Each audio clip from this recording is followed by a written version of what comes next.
السلام علیکم، میں ہوں سجاد انور اور آپ دیکھ رہے ہیں نیا دور پہ میرا ویلاگ۔ اس وقت بات ہو رہی ہے اسٹیبلشمنٹ اور موجودہ جو ڈسپینسیشن ہے میاں شہباز شریف کی گورنمنٹ اور صدر اشرف علی زرداری کا ایوان صدر میں موجود ہونا اور اسٹیبلشمنٹ کے ساتھ ان کے تعلقات، ان میں کچھ دراڑیں ڈالنے کے حوالے سے کچھ خبریں آ رہی۔ پہلے خبر آئی تھی ایک موقع پہ کہ پیپلز پارٹی بجٹ کے موقع پہ حکومت کا ساتھ نہیں دے گی، پھر کسی طرف سے خبر آئی کہ آصف علی زرداری کو ان کے عہدے سے ہٹانے کے لیے تیاری ہو چکی ہے۔ اس کے ساتھ بہت ساری کہانیاں بھی جوڑی گئیں کہ کینال پروجیکٹ پہ چونکہ اسٹیبلشمنٹ کا ساتھ نہیں دیا تھا آصف علی زرداری نے، اور ان کے بارے میں یہ تاثر ہے کہ انہوں نے عاصم منیر صاحب کی اسٹیبلشمنٹ کو ڈچ کیا ہے، لہٰذا ان کے لیے اپنے عہدے پہ براجمان رہنا مشکل ہو جائے گا۔ اسی طرح ایک تیسری خبر بھی اڑائی گئی کہ شاید یہ بھی ہو سکتا ہے کہ نون لیگ سے کہا جائے کہ بلاول بھٹو کو اب وزارت عظمیٰ کا باقی پیریڈ کے لیے وقت دیا جائے۔ کیا ان تینوں چاروں خبروں کے آنے کے بعد جو ایک ڈی سٹیبلائزیشن چھوٹی موٹی نظر آئی اور ہلچل ہوئی کہ یہ سسٹم ہی اپنی جگہ سے ہل رہا ہے، وہ کتنے دیر تک یہ افواہیں اور یہ باتیں چلتی رہیں کہ محسن نقوی کو ایک دن پہلے ایک باقاعدہ ٹویٹ کرنی پڑی اور اس نے کہا کہ کچھ ایلیمنٹس ایسے ہیں جو موجودہ جو اتحاد ہے پارلیمنٹ کا اور اسٹیبلشمنٹ کا، اس کو خراب کرنا چاہتے ہیں۔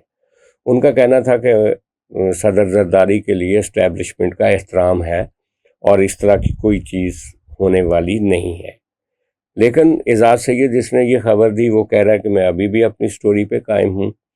اب دیکھنا یہ ہے کہ پراسپیکٹ کیا بنتا ہے۔ اگر آپ پولیٹیکلی چیزوں کو انالیسس کریں تو جو پیپلز پارٹی ہے اس کی سپورٹ کے بغیر فیڈرل گورنمنٹ رہ ہی نہیں سکتی، جب تک یا تو وہ پی ٹی آئی سے بات کریں، اگر پی ٹی آئی ان کو سپورٹ کرنے کے لیے آتی ہے تو پھر پیپلز پارٹی کا جواز ختم ہوگا، اس سے پہلے جواز ختم نہیں ہوگا۔ کچھ لوگ کہتے ہیں کہ پی ٹی آئی کے لوگوں کو توڑا جائے گا، اتنی تعداد میں کیا توڑ لیا جائے گا کہ وہ پیپلز پارٹی کے 70 ایم این ایز کے برابر ہو سکیں؟ یہ ایک بہت بڑا سوال ہے۔ اور تیسری بات یہ کہ آخر صدر آصف علی زرداری کو ہٹانے کے بعد کون آئے گا اس پوزیشن پہ؟ جو یہ کہنے والے کہتے ہیں کہ عاصم منیر صاحب جو ہیں وہ فیلڈ مارشل ہوتے ہوئے، آرمی چیف ہوتے ہوئے صدارت کے عہدے تک پہنچیں گے، تو یہ ایک ناممکن بات ہے۔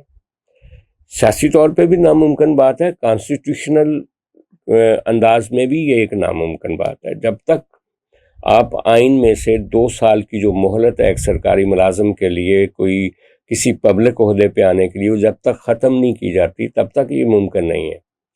اور یہ کہنا کہ اس کے لیے آئینی ترمیم کر دی جائے گی اور آئینی ترمیم کو سپورٹ پیپلز پارٹی کرے گی تاکہ ان کا صدر جو ہے وہ اپنی نشست کھو دے، تو یہ بھی ایک بچگانہ بات ہے۔ اور تیسری بات کہ کیا دنیا اس کو قبول کر لے گی اس سارے آئیڈیا کو؟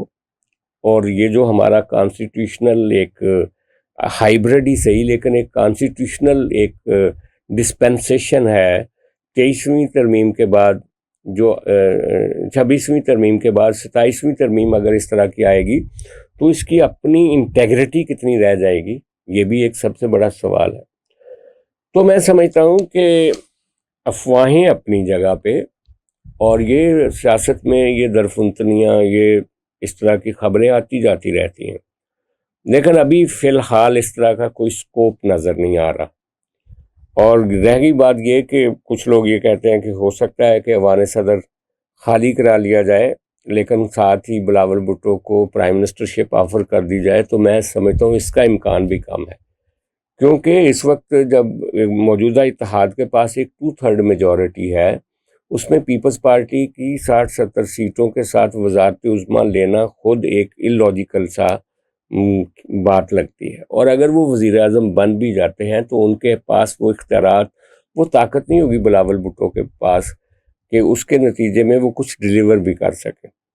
تو لہٰذا ابھی یہ لگتا ہے کہ اس ڈسپینسیشن کو، اس بندوبست کو اسی طرح سے رکھا جائے گا اس وقت تک جب تک اگلے الیکشنز نہیں آ جاتے۔ اگلے الیکشنز کے بعد ہو سکتا ہے کوئی نئی صف بندیاں ہوں، اور یہ بھی ہو سکتا ہے کہ عمران خان کے لیے کچھ آسانیاں پیدا ہو جائیں اور سیاست کچھ نئے موڑ کے کہیں ایک نئی سمت اختیار کر جائے۔ تب تک یہ بندوبست اسی طرح چلے گا۔ ایوان صدر میں آصف زرداری رہیں گے اور وزیر اعظم شہباز شریف رہیں گے۔ ابھی کے لیے اتنا ہی، پھر آپ سے ملاقات ہوگی۔ بہت شکریہ۔